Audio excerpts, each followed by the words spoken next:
بسم اللہ الرحمن الرحیم۔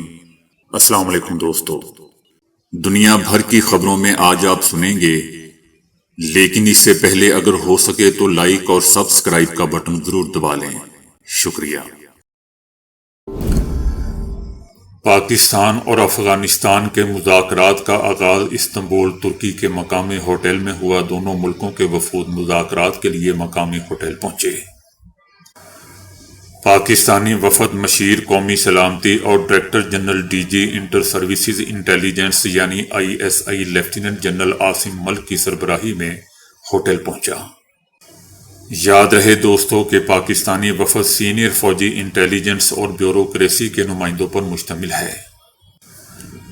پاکستانی فوجی اور انٹیلیجنس حکام کا کہنا ہے کہ پاکستان کا موقف بدستور واضح ہے کہ افغان سرزمین پاکستان کے خلاف تخریب کاری کے لیے استعمال نہیں ہونی چاہیے۔ صدر ٹرمپ نے اس سال کے اوائل میں پاکستان اور بھارت کے درمیان ہونے والے مختصر فوجی تصادم پر تبصرہ جاری رکھتے ہوئے ایک دفعہ پھر دعویٰ کیا ہے کہ اس جھڑپ میں 6 نہیں 7 نہیں 8 طیارے مار گرائے گئے تھے۔ ویسے تو دوستو میں صدر ٹرمپ کی زیادہ تر نیوز مزاح کے طور پر لیتا ہوں، لیکن کبھی کبھی وہ سچی بات کر جاتے ہیں۔ ان کا کہنا تھا کہ میں دونوں ممالک کے ساتھ تجارتی معاہدے کے بیچ میں تھا، پھر میں نے ایک اخبار کے پہلے صفحے پر خبر دیکھی۔ میں اخبار کا نام نہیں لوں گا کیونکہ یہ عام طور پر اخبار جعلی خبریں شائع کرتی ہے۔ اخبار میں لکھا تھا کہ دونوں جنگ کرنے جا رہے ہیں، 8 طیارے 7 طیارے مار گرائے گئے، 8واں طیارہ بہت بری طرح ڈیمیج ہوا، لیکن مجموعی طور پر 8 طیارے عملاً مار گرائے گئے۔ صدر ٹرمپ نے دوبارہ اپنا یہ دعویٰ بھی دہرایا کہ انہوں نے دونوں ممالک کو امن پر آمادہ کرنے کے لیے تجارتی معاہدوں سے انکار کی دھمکی دی تھی۔ صدر ٹرمپ کا کہنا تھا کہ میں نے ان دونوں ملکوں سے کہا کہ اگر تم ایک دوسرے سے جنگ کرو گے، لڑتے رہو گے، تو ہم تمہارے ساتھ تجارت نہیں کریں گے، کوئی معاہدہ نہیں کریں گے۔ صدر ٹرمپ نے دوستوں بتایا کہ ایک دن کے بعد مجھے فون آیا اور بتایا گیا کہ ہم نے امن قائم کر لیا ہے، یعنی انہوں نے لڑائی بند کر دی تھی۔ میں نے کہا شکریہ، اب ہم تجارت کریں گے۔ کیا یہ زبردست نہیں؟ یہ سب ٹیرف یعنی ٹیکس کی وجہ سے ممکن ہوا، ٹیرف نہ ہوتے تو یہ کبھی نہ ہوتا۔ صدر ٹرمپ نے اپنا بیان پھر دہراتے ہوئے کہا کہ 8 نئے خوبصورت طیارے اس مختصر سی فوجی کشیدگی میں گرائے گئے تھے، جبکہ دوسری طرف بھارت نے ایک بار پھر صدر ٹرمپ کے اس دعوے سے اختلاف کیا ہے کہ دونوں ممالک کے درمیان جنگ بندی امریکی مداخلت اور تجارتی دھمکیوں کی وجہ سے عمل میں آئی۔ 4 روزہ جاری اس جنگ میں دوستوں دونوں ممالک نے لڑاکا طیارے، میزائل، توپ خانے اور ڈرون استعمال کیے، جس میں درجنوں افراد مارے گئے۔ ایک دوسرے کے ایئر بیسز پر جوابی حملوں کے بعد 10 مئی کو امریکی مداخلت کے نتیجے میں دونوں ممالک جنگ بندی پر متفق ہو گئے۔ صدر پیوٹن نے خبردار کیا ہے کہ اگر امریکہ یا کسی بھی ملک نے جوہری تجربات دوبارہ شروع کیے تو روس بھی جوابی اقدامات کرنے پر مجبور ہو جائے گا۔ صدر پیوٹن کا دوستو یہ بیان ایسے وقت میں سامنے آیا ہے جب امریکی صدر ٹرمپ نے گزشتہ ہفتے محکمہ دفاع کو ہدایت دی تھی کہ امریکہ فوری طور پر 1992 سے معطل جوہری ہتھیاروں کے تجربات دوبارہ شروع کرے۔ صدر پیوٹن نے کہا ہے کہ اگر امریکہ یا کوئی بھی ملک کسی دستخط کنندہ نے جوہری تجربات کیے تو روس بھی جواب دینے کا پابند ہوگا۔ صدر پیوٹن کا کہنا تھا کہ متعلقہ اداروں کو کہا ہے کہ وہ امریکی اقدامات پر مزید معلومات اکٹھی کریں، اس پر نظر رکھیں، ان کا تجزیہ کریں، جواب بعد میں دیا جائے گا۔ روسی وزیر دفاع نے صدر پیوٹن کو بتایا ہے کہ امریکی فیصلے سے روس کو درپیش عسکری خطرات میں اضافہ ہوا ہے۔ وزیر دفاع کا کہنا تھا کہ روس فوری تجربات کے لیے تیار ہے۔ افغانستان میں طالبان کے اقتدار میں آنے کے بعد آزادی صحافت بری طرح دوستوں متاثر ہوا ہے، جہاں سینسرشپ، گرفتاریوں اور تشدد نے میڈیا کا ماحول مفلوج کر دیا ہے۔ طالبان کے دور حکومت میں میڈیا پر سخت پابندیاں عائد کر دی گئی ہیں اور پریس فریڈم انڈیکس میں افغانستان کی درجہ بندی مسلسل نیچے جا رہی ہے۔ افغانستان میڈیا سپورٹ آرگنائزیشن کا کہنا ہے کہ 2021 کے بعد سے 540 واقعات ایسے سامنے آئے ہیں جن میں صحافیوں پر تشدد، گرفتاریوں اور زبردستی نشر شدہ اعترافی ویڈیوز شامل ہیں۔ تنظیم کا کہنا ہے کہ متعدد صحافی اب بھی بے بنیاد الزامات پر طالبان کی قید میں ہیں۔ طالبان کے اقتدار میں آنے کے بعد افغانستان میں 12 میڈیا ادارے بند کر دیے گئے ہیں، جبکہ خواتین صحافیوں کی 80% نوکریاں ختم ہو چکی ہیں۔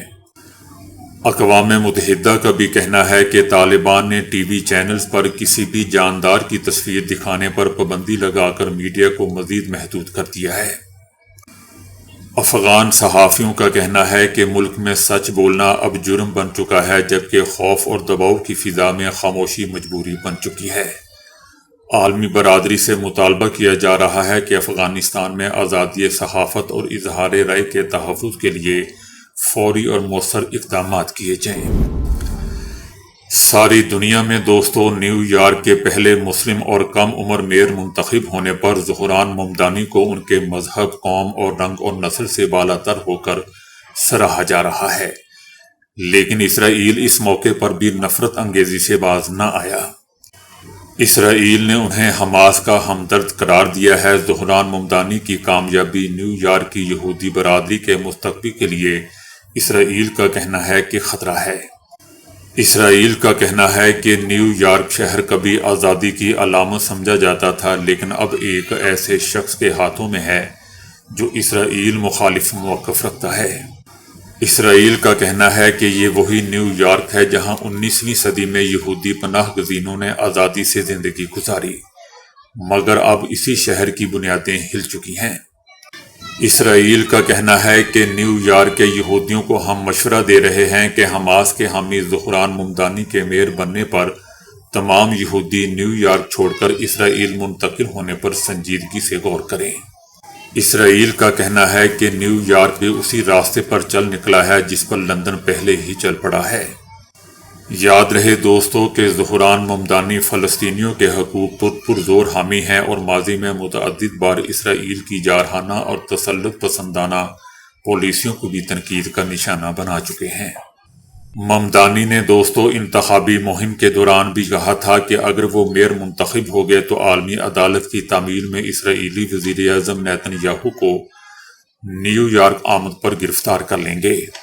دوسری طرف امریکی ماہرین کا کہنا ہے کہ اگر نو منتخب مسلم mayor new York Dhahran Mamdani نے نیتن یاہو کی گرفتاری کا حکم دیا تو یہ امریکی وفاقی قانون کی خلاف ورزی تصور ہوگا۔ نیو یارک کے نو منتخب میئر زہران ممدانی دوستو سابق پاکستانی کرکٹر اور کمنٹیٹر رمیز راجہ کے مداح نکلے۔ جیسا کہ ہم جانتے ہیں کہ 34 سالہ زہران ممدانی منگل کے روز نیو یارک سٹی کے میئر منتخب ہوئے ہیں، جس کے بعد مختلف سوشل میڈیا پلیٹ فارم پر نیو یارک سٹی کے نو منتخب میئر کی الیکشن مہم کی ایک ویڈیو وائرل ہو رہی ہے جس کو لوگ ری شیئر کر رہے ہیں۔ رمیز راجہ نے بھی انہیں مبارکباد پیش کی ہے، کہا ہے کہ مسٹر ممدانی اور کمنٹری کے شوقین ہونے کا شکریہ، آپ نے سیدھے بلے سے کھیل کر ان لوگوں کو بے نقاب کیا جو کرکٹ نہیں کھیلتے، آپ پر بہت فخر ہے۔ پاکستان اور افغانستان کی لڑائی کے دوران دوستو پاکستانی فوج نے میزائل اور فضائی طاقت کا استعمال کیا، جبکہ طالبان حکومت نے مقامی نیٹ ورک کے تعاون سے ہلکے ہتھیاروں کے ذریعے گوریلا حملوں پر زیادہ تر انحصار کیا۔ افغانستان میں سوشل میڈیا پر ایک ویڈیو گردش کر رہی ہے جس میں ایک طالبان جنگجو کو دکھایا گیا ہے کہ اس کے کندھے پر رائفل لٹکی ہوئی ہے اور وہ پاکستانی فوجی چوکی پر حملہ کرنے کے لیے بھاگ رہا ہے۔ پاکستان سے 9 روزہ لڑائی کے دوران ان ویڈیوز کے جاری ہونے سے یہ سوالات اٹھتے ہیں کہ کیا طالبان ایک مسلح گروپ سے ایک منظم فوج میں کیا تبدیل ہو سکتی ہے؟ امریکی، نیٹو اور سابق افغانی حکومت افواج کے خلاف تقریباً 2 دہائیوں سے لڑنے کے بعد طالبان نے گوریلا جنگ کا وسیع تجربہ حاصل کیا ہے۔ یہ تجربہ اب بھی ان کی فوجی حکمت عملی میں ریڑھ کی ہڈی کی حیثیت رکھتا ہے۔ حالیہ جھڑپوں کی ویڈیوز اور مشاہدات سے ظاہر ہو رہا ہے کہ طالبان اب بھی ایک باقاعدہ فوج کے طور پر نہیں بلکہ ہلکے ہتھیاروں سے لیس گوریلا گروپ کے طور پر لڑ رہی ہے۔ اس حکمت عملی میں دوستو گھات لگا کر سرپرائز حملوں کے ذریعے حریف کی اضافی نفری کی آمد پر تاخیر پیدا کی جاتی ہے۔ ایک طالبان کمانڈر کا کہنا تھا کہ طالبان کی افواج نے زیادہ تر گوریلا حکمت عملی پر توجہ مرکوز کی ہے جس میں ہمارے پاس کافی تجربہ ہے۔ اس کا کہنا تھا کہ بنیادی مقصد ہمارا اپنے علاقوں اور چوکیوں پر قبضہ برقرار رکھنا تھا اور ہم پاکستانی مراکز اور فوجی اڈوں کو نشانہ بنانے کی کوشش کر رہے تھے۔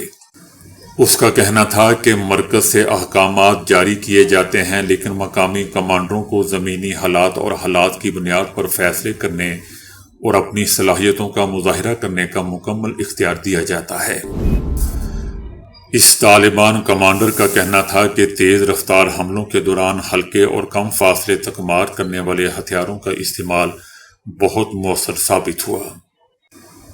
دوستو طالبان ابھی تک گوریلا گروپ کو معیاری فوج میں تبدیل نہیں کر سکے ہیں اور اس لیے وہ اپنے پرانے گوریلا حربے استعمال کرتے آ رہے ہیں، جبکہ پاکستان کے پاس اب ایک معیاری فوج ہے جو انڈیا جیسی بڑی طاقت سے لڑنے کے لیے بنائی گئی ہے۔ سرحد پر طالبان حکومت کے ساتھ تصادم دراصل دونوں ممالک کے درمیان دوستو مکمل جنگ نہیں تھی، کیونکہ پاکستان اسے ایک قسم کا تخریب کاری کا آپریشن سمجھتا ہے جس کا مقصد افغانستان کے اندر عسکریت پسندوں کے ٹھکانوں اور مراکز کو نشانہ بنانا ہے۔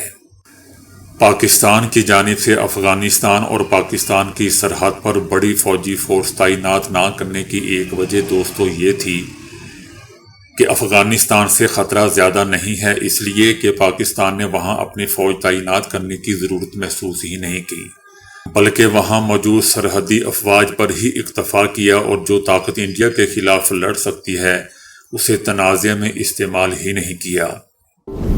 ایک سینئر افغان کمانڈر کا کہنا ہے کہ سرحدی علاقوں میں لسانی، ثقافتی اور قبائلی مشترکات معلومات جمع کرنے، چھپانے اور نقل و حرکت میں مدد کرتے ہیں۔ یہ سوشل کور طالبان کی آپریشنل صلاحیتوں کو بڑھاتا ہے، لیکن وہ کمانڈر تسلیم کرتے ہیں کہ پاکستانی فضائی حملوں کے دوران ہماری افواج شدید دباؤ میں آ گئی۔ یاد رہے دوستو کہ طالبان افواج وسیع پیمانے پر ہتھیاروں کے استعمال کے لیے مشہور ہے، جیسا کہ سڑک کے کنارے بم نصب کرنا وغیرہ۔ ایسے بم دوستو بنانے اور استعمال کرنے میں اتنے سستے اور آسان ہے کہ عسکریت پسند انہیں کم سے کم وسائل کے ساتھ اپنے گھروں میں بھی تیار کر لیتے ہیں، لیکن یہ دشمن کی افواج اور رسد کی لائنوں کو بھاری نقصان پہنچاتے ہیں۔ تاہم دوستو فوجی مبصرین کا کہنا ہے کہ ایسے ہتھیار ممالک کے درمیان اگر کوئی جنگ چھڑ جائے تو ایسی جنگوں میں بے اثر ہوتے ہیں۔ طالبان حکومت کی فوج کے ہاتھ میں جو ہتھیار ہیں وہ دوستو زیادہ تر 3 ذرائع سے حاصل کیے گئے ہیں۔ سابقہ افغان فوج کا اسلحہ اور ساز و سامان، وہ ہتھیار جو امریکہ سمیت غیر ملکی افواج کے انخلاء کے بعد افغانستان کے ہاتھ آیا، اور ایسے ہتھیار جو طالبان نے مختلف ذرائع سے حاصل کیے جیسا کہ بلیک مارکیٹنگ۔ طالبان حکومت اور پاکستانی افواج کے درمیان حالیہ جھڑپوں کی جاری کی گئی ویڈیو سے پتہ چلتا ہے کہ طالبان فورسز نے زیادہ تر ہلکے ہتھیاروں کا استعمال کیا، جس میں بھاری اور طویل فاصلے تک مار کرنے والے ہتھیاروں کی بہت کم نشانیاں ہیں۔ افغانستان میں 20 سالوں کے دوران امریکہ نے 1.6 ملین سے زیادہ ہلکے اور بھاری ہتھیار مختلف فوجی ساز و سامان افغانستان کو فراہم کیا تھا، جن میں سے تقریباً 70% یا 10 لاکھ سے زیادہ ہتھیار افغانستان میں طالبان کے ہاتھوں میں چلے گئے ہیں۔ ایک طالبان کمانڈر کا کہنا تھا کہ حالیہ جھڑپوں میں نائٹ ویژن چشمے اور لیزر سے لیس ہتھیار رات کے وقت حملوں میں مؤثر رہے۔ امریکی محکمہ دفاع پینٹاگون کی جانب سے افغانستان سے انخلاء کے بعد جاری ہونے والی رپورٹس میں بتایا گیا ہے کہ بھاری بختر بند گاڑیاں، طیارے اور دیگر بھاری فوجی ساز و سامان جو امریکہ نے سابق افغان حکومت کی فوج کو فراہم کیا تھا، یہ بھی طالبان کے قبضے میں چلے گئے۔ تو دوستو ابھی کے لیے اتنا ہی۔ ویڈیو کو لائک اور شیئر کرنے کا بہت بہت شکریہ۔